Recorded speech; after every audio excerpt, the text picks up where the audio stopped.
한 명을 불구속 기소해서 검찰은 가장 많은 횟수를 투약한 박시현 씨와 111회를 투약한 이승현 씨, 장미인혜 씨를 불구속 기소했습니다. 그리고 42회를 투약했지만 임신 후 투약한 적이 없고 잘못을 인정한 현영 씨는 벌금 800만 원의 약식 명령을 받았습니다.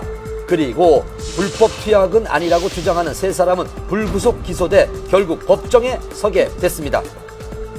이날 재판의 쟁점은 프로포폴 투약 사유가 정당했는지, 투약 과정에서 의사와 공모를 했는지 크게 두 가지입니다.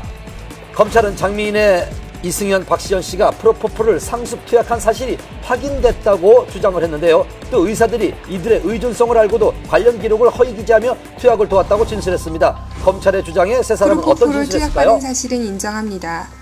그러나 의료 목적이었을 뿐입니다. 여자 연예인으로서의 자기관리를 위해 고통을 감수하며 피부 미용 시술을 받았으며 연예인이 아니었다면 그런 시술을 받을 필요도 없었을 것입니다. 의사와 공모한 것이 아니라 의사의 의료적 진단하에 투약한 것입니다. 투약 사실은 인정하지만 의사의 처방에 따라 의료 목적으로 투약한 것이고 약물에 대한 의존성이나 중독성은 없었습니다. 그리고 박시현 씨 측 변호인은 검토 후에 답변을 하겠다고 입장 발표를 미뤘습니다.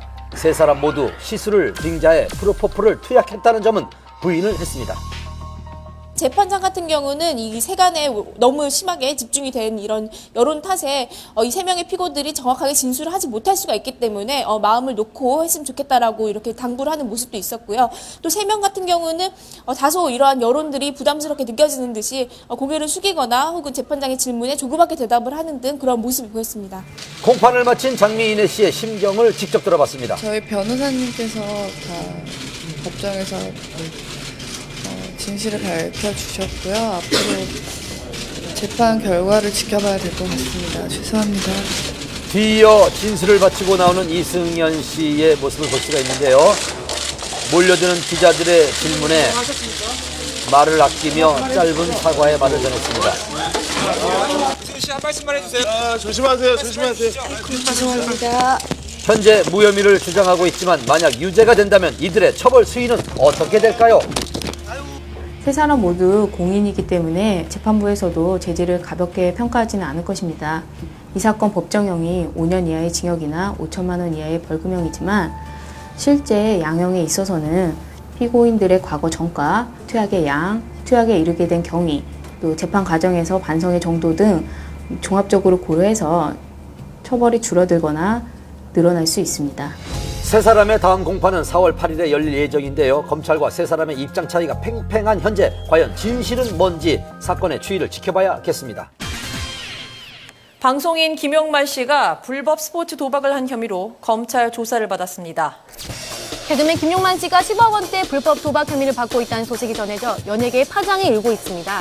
김용만 씨는 지난 5년간 스포츠 도박 사이트에서 10억 원이 넘는 돈을 베팅한 혐의를 받고 있는데요.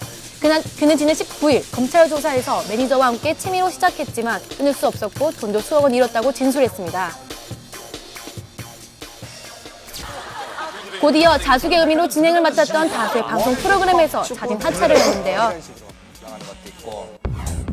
또 오랫동안 자리를 지켜왔던 지역사회 홍보대사에서도 해촉될 예정입니다.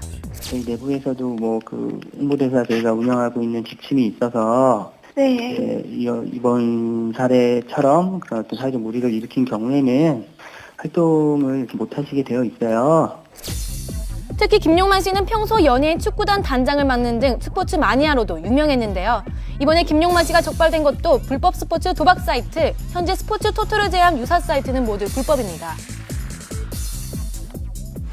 스포츠 투토와 그 불법 사이트의 운영 방식은 거의 유사합니다. 다만 불법 사이트에서 좀 더 다양한 베팅 방식을 도입하고 있고요. 집이나 PC방 등에서 손쉽게 접할 수 있습니다. 단속이 가장 효율적인 방식은 결국 운영자를 잡는 겁니다. 근데 운영자가 주로 외국에 있는 경우 많고 외국 서버를 이용하고 있습니다. 그렇기 때문에 증거 수집에 어려움이 있고 그래서 단속이 잘 이루어지지 않고 있습니다. 그동안 연예계는 끊임없이 도박 문제에 시달려왔습니다. 많은 방송인들이 불법 도박 혐의로 물의를 일으켰는데요. 연예인들은 왜 도박에서 자유롭지 못한 걸까요? 안녕하세요. 연예인의 직업적 특성상 인기를 얻기까지는 상당한 어떤 스트레스, 경쟁, 긴장감이 높습니다. 특히 개그맨들은요. 그 순간적인 상황에서 웃음을 유발하기 위한 그런 어떤 그 순간적인 긴장감은 다른 직종에 비해서 상당히 높다고 볼 수가 있습니다.